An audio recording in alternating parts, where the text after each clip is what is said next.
दोस्तों, सबसे बड़ा और खतरनाक युद्ध अगर किसी को माना जाता है तो वह प्राचीन महाभारत युद्ध को माना जाता है, जिसमें लाखों योद्धाओं ने भाग लिया था।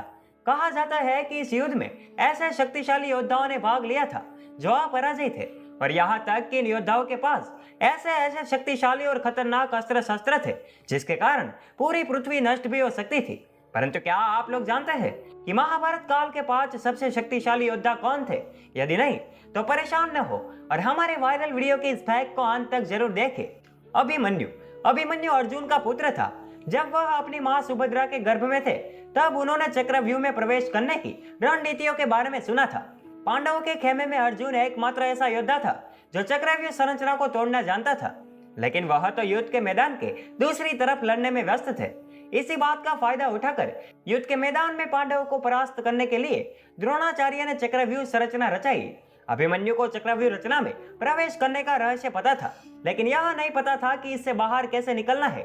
चक्रव्यूह युद्ध के दौरान अभिमन्यु ने हजारों योद्धाओं को मार डाला, जिसमें दुर्योधन और दुशासन के पुत्र भी शामिल थे। दुर्योधन ने अपने सैनिकों को अभिमन्यु पर एक साथ हमला करने का आदेश दिया, जिसने अभिमन्यु को चारों ओर से घेर लिया और मार डाला।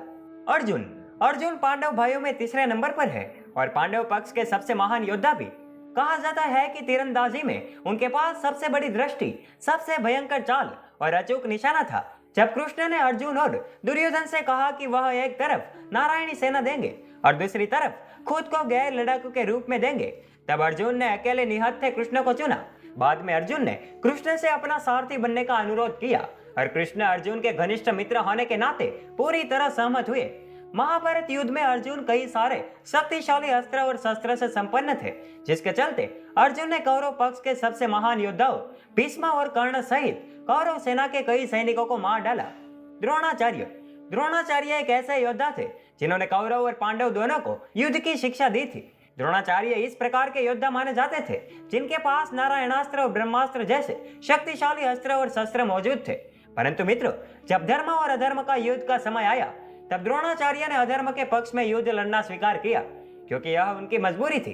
युद्ध के दौरान द्रोणाचार्य को आसानी से नहीं मारा जा सकता था, इसलिए भगवान श्री कृष्ण ने एक कूटनीति का उपाय किया और भीम के हाथों एक अश्वत्थामा नामक हाथी को मरवा दिया और चारों ओर यह सनसनी फैला दी कि अश्वत्थामा मारा गया, जिस कारण द्रोणाचार्य ने अपने शस्त्र त्याग दिए, जिसका फायदा उठाते हुए धृष्टद्युम्न ने द्रोणाचार्य का सर धड़ से अलग कर दिया। कर्ण कुंती का पहला पुत्र था, लेकिन दोस्ती के नाते उसने युद्ध में दुर्योधन के साथ लड़ने का फैसला किया। उन्होंने भीष्म से वादा किया था कि जब तक वे वहां युद्ध कर रहे हैं तब तक वे युद्ध क्षेत्र में प्रवेश नहीं करेंगे। भीष्म के बाणों की सैया पर गिरने के बाद उन्होंने कुरुक्षेत्र में प्रवेश किया। कर्ण ने युद्ध में पांडव भाइयों नकुल, भीम, सहदेव और युधिष्ठिर को हराया, लेकिन मारा नहीं, क्योंकि उसने अर्जुन को छोड़कर अपने भाइयों को नहीं मारने की कसम खाई थी। बात कर्ण और अर्जुन के युद्ध के दौरान कर्ण के रथ का पहिया जमीन में फंस गया और कर्ण ने रुकने के लिए कहा। इसी दौरान भगवान श्री कृष्ण ने अर्जुन को अभिमन्यु के प्रति कर्ण की निर्ममता के बारे में याद दिलाया, जिसको सुनकर अर्जुन ने कर्ण का वध कर दिया था। दिन की लड़ाई से पहले भगवान इंद्र ने भिक्षा के रूप में कर्ण के पवित्र कवच और कुंडल मांग लिए थे, जिसके परिणाम स्वरूप अर्जुन के तीरों से उनकी मृत्यु हो गई। वैसे कर्ण को हराना संभव नहीं था।